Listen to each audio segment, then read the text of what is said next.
Grapevine is hosting its biggest event of the year on Main Street, 37th Annual Grapefest. I'm here to supply you with all the information that you need to know going into it to ensure that you have the best time at this awesome event. Now, first off, let's talk about what Grapefest is. Grapefest is a festival for wine enthusiasts to drink wine. Duh.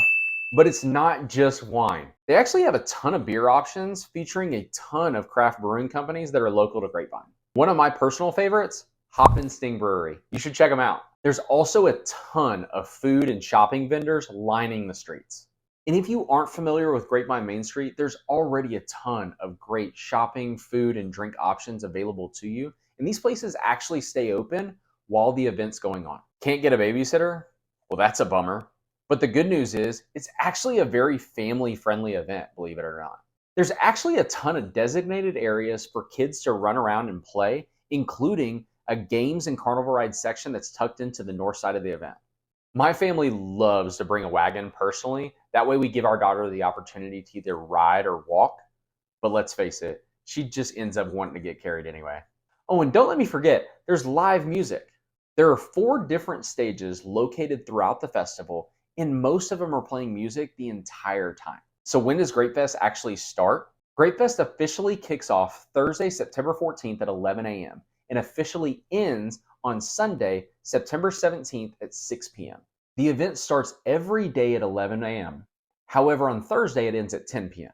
Friday and Saturday, 11 p.m. and Sunday at 6 p.m. If you make it out there on Thursday, it's free to get in. Yes, free to get in. Friday, it's free until 5 p.m. But after 5 p.m., it's $10 for all adults, $5 for anyone 62 and over, or kids that are from 6 to 12 years old, and then anyone under the age of 5, free every day of the weekend. Saturday and Sunday, it doesn't matter what time you get there, you gotta pay. You also have the option of buying a weekend pass for $20 that grants you access to the event at any time throughout the weekend. The Trinity Tech Trail will basically take you right up to the event and typically only costs a few bucks each way and is easy access to and from Dallas and Fort Worth.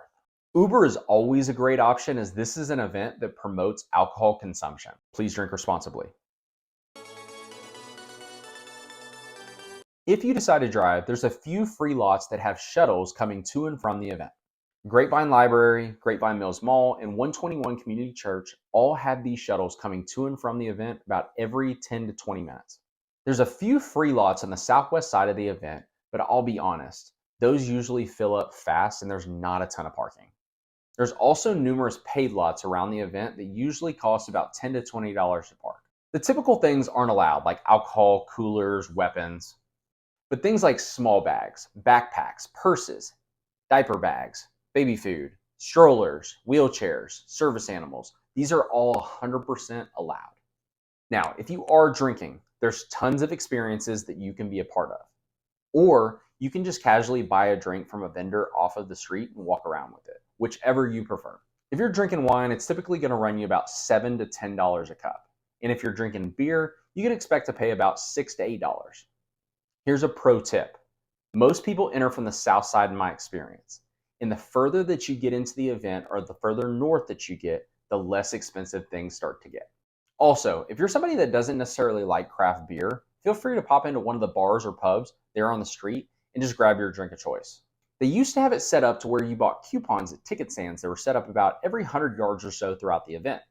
However, this year, it looks like they're going couponless, allowing the use of debit cards and credit cards at the vendor separately. Last but not least, for the ladies that love your rosé all day, there will be 9 different rosé offerings by Messina Hoff, Landon Winery, and Llano Estacado at the new Rosé Gazebo. So yes, ladies, rosé all day can be a part of your Grapefest experience. Let me know in the comments if you plan to attend the event and if I'm going to see you there.